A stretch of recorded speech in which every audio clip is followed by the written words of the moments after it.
An Introduction to Tragedy, Fall 2009, Texas Tech University, College of Education, Instructional Theory and Design class.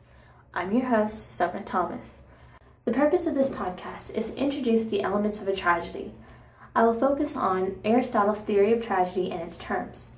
My objectives are for you to define the elements of an Aristotelian tragedy and relate them to each other. You should also be able to apply these terms to other tragedies that you have watched or read. All right, let's begin.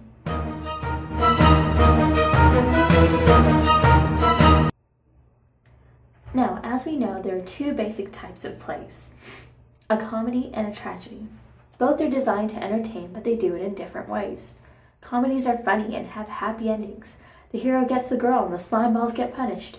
Yay! Tragedies, however, have a more sadistic way of entertaining. They focus on human suffering. The hero is a really great guy, but he makes some sort of mistake that leads him to fall.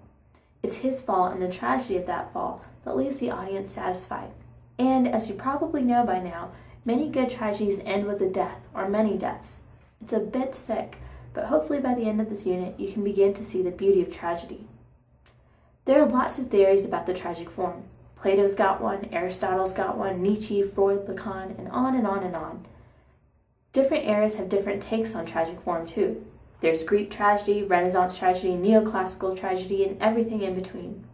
However, it's Aristotle's theory regarding Greek tragedy that's the most popular and most studied of all the theories. So it'll be what I focus on for today's lesson.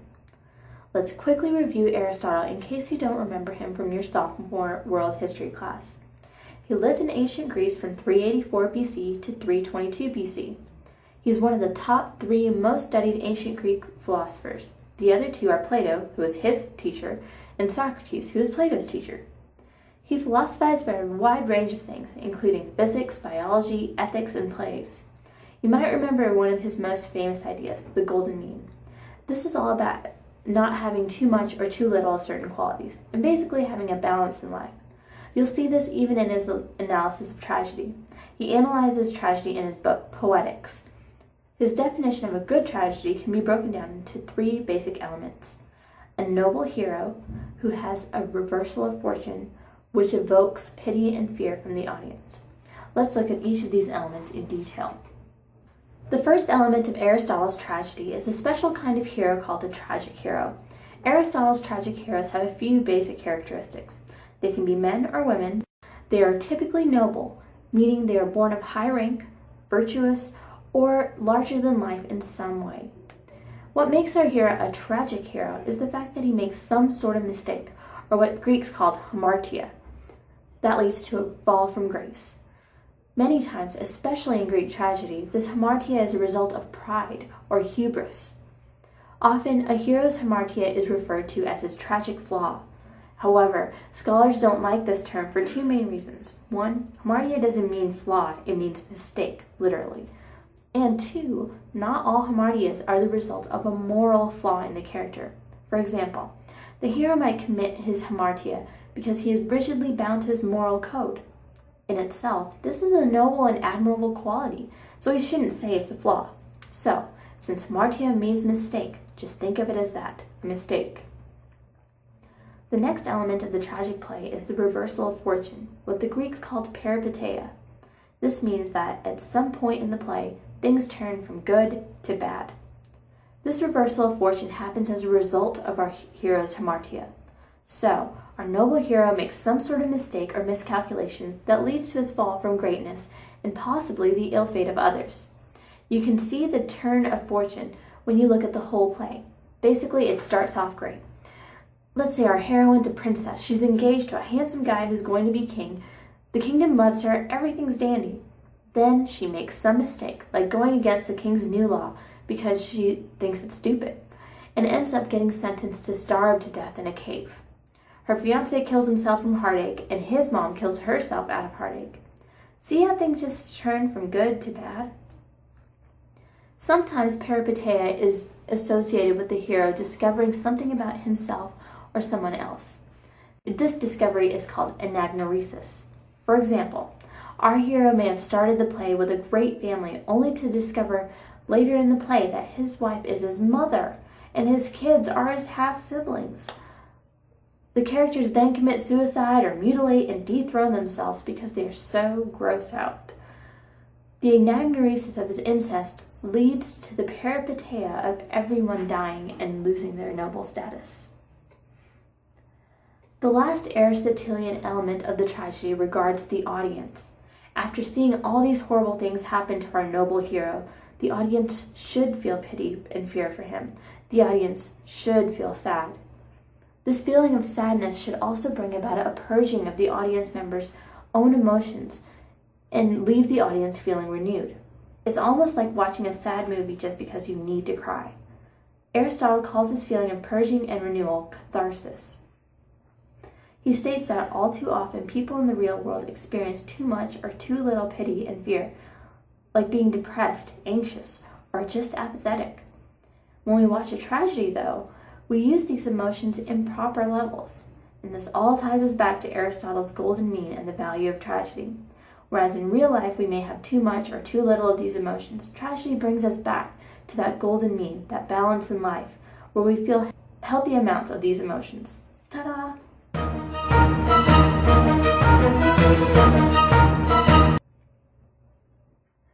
Now let's review all these terms and concepts by running through a tragedy that you had to read in your sophomore English class, Oedipus Rex by Sophocles. Oedipus is a great king. He saved his city from the Sphinx. He cares about his people. He's got a loving wife and 4 children. His only problems are that he's proud, curious, and he can get very emotional. He is our tragic hero, and his pride, hubris, curiosity, and emotions are what lead to his hamartia, or tragic mistake. If you remember, the play begins with a plague in the city of Thebes. Oedipus's brother-in-law, Creon, goes to the oracle of Apollo and finds out that the reason that there is a plague is because the murderer of the previous king still lives in Thebes, and because there's religious immorality going on. Oedipus must know who killed the king and caused all the suffering, despite warnings from the wise, blind prophet Tiresias, who tells him to stop his quest because it will only lead to heartache. Oedipus thinks Tiresias is just an old fool, even a conspirator in this murder, and disregards his advice. His pride and curiosity motivate him to continue the search. This can be thought to be his hamartia, his unquenchable and unstoppable need to know. The results of Oedipus's search lead to his anagnoresis. He learns that not only did he unknowingly kill the former king of Thebes, but that this king was also his father. The wife that he took after defeating the Sphinx was the widow of the slain king, and so Oedipus's mother. Oedipus married his own mother and had half-sibling children with her. Now here comes the peripeteia. His mother-wife is so appalled that she hangs herself in grief. Oedipus tries to stab himself with a sword, but finds his dead mother-wife and uses the pins on her dress to stab out his eyes. Oedipus asks Creon to take over as king and to exile him from Thebes. Oedipus loses his throne, his country, and his family. We, the audience, see all this unfold and feel pity and sadness for Oedipus. Our sadness for Oedipus is a catharsis for us, leaving us feeling purged and renewed.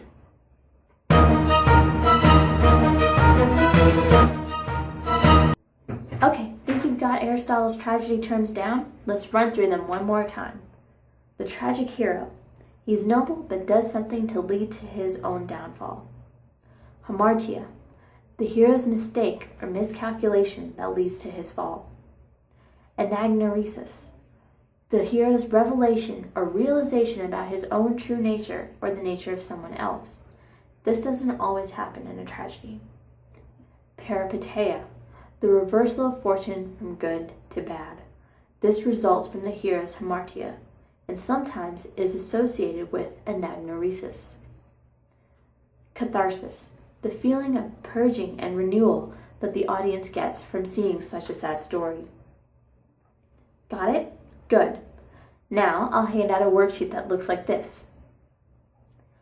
On it, I want you to list out and define the terms that I talked about. Then, I want you to draw arrows between each term, and on the arrows, write down how these terms are related to each other. All right? Go for it.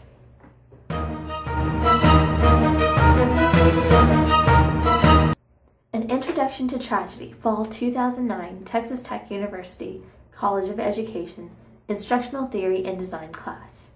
I'm your host, Sona Thomas. The purpose of this podcast was to introduce the elements of a tragedy. I focused on Aristotle's theory of tragedy and its terms. My objectives were for you to define the elements of an Aristotelian tragedy and relate them to each other. We also applied these terms to another tragedy that you read. I hope you learned something.